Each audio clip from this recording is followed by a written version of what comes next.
మీరు అనుకున్నవన్నీ నిజాలైపోతున్నాయని అనుకోకూడదు. ఎందుకంటే ఒక్కొక్కసారి ఒక రకమైనటువంటి ఆ అజ్ఞానం తాత్కాలికంగా ఆవహిస్తుంది, ఆ జ్ఞానము లేకపోవడం చేత. అప్పుడు మనకి వినపడేవి మనకి కనపడేవి సత్యాలుగా కనపడతాయి, కానీ విచారణ చేత అవి సత్యం కాదని మీకు తెలుస్తాయి.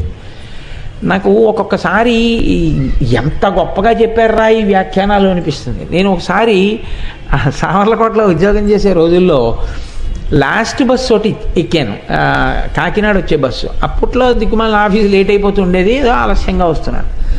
వస్తుంటే ఆఖరణ ఇద్దరమే మిగిలాం ఆ బస్సులో. ఒక ఆయన అడ్డంగా పడుకుని నిద్రపోతున్నాడు 3 సీటర్ దాంట్లో. ఈ కండక్టర్ వెళ్ళి ఆయన్ని అతి కష్టం మీద లేపాడు.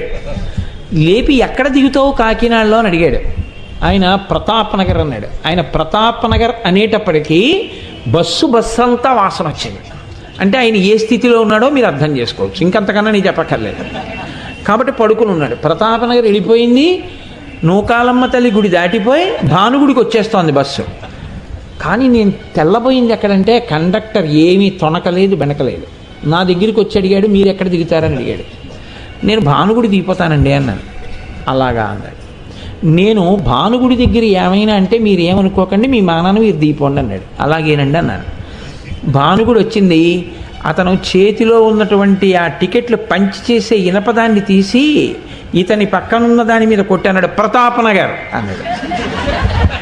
నేను దిగిపోయాను. నేనేమన్నా పట్టించుకోవద్దు అన్నారు కదా, భానుగుడే అని నాకు తెలుసు, నేను దిగిపోయాను. ప్రతాప్ నగర్ అని వెళ్ళి వాడు దిగిపోయాడు. బస్సు వెళ్ళిపోయింది. నేను మామూలుగా ఆగి చూస్తున్నాను ఇప్పుడు ఇతను ఏం చేస్తాడు అని. దిగిపోయి అలవోకగా అతను వెళ్ళిపోతున్నాడు. అంటే ప్రతాప్ నగర్ దిగిపోయాను కాబట్టి నేను వెళ్ళిపోతున్నాను వెళ్ళిపోతున్నాడు. అంటే ఆ తర్వాత అతనికి ఎప్పటికో తెలిసేటప్పటికీ అతను ఏ బస్సు ఎక్కాడో అతనికి గుర్తుండదు, ఆ బస్సు కాంప్లెక్స్కి వెళ్ళిపోతుంది. ఏ గొడవ లేకుండా అతను తన సమస్యని పరిష్కరించేసుకున్నాడు. ప్రతాప్ నగర్ దాటిపోయిందంటే అతను గొడవ పెట్టినాడు. చక్కగా భానుగుడి దగ్గర ప్రతాప్ నగర్ అన్నాడు. తప్ప అతనిదే, నీ కండక్టర్ తప్పు కాదు. వాడు అలా నిద్రపోతే అతను ఏం చేస్తాడు, సేవించకూడనివి సేవించి పడుకుంటే. కాబట్టి చక్కగా ఇద్దరిని దింపేశాడు. ఒకటి గమ్యం చేరాడు, ఒకటి గమ్యం అనుకుని తప్పుతోట చేరాడు. కాబట్టి అజ్ఞానంలో ఉండి వాడు భానుగుడిని ప్రతాపనగర్ అనుకున్నాడు.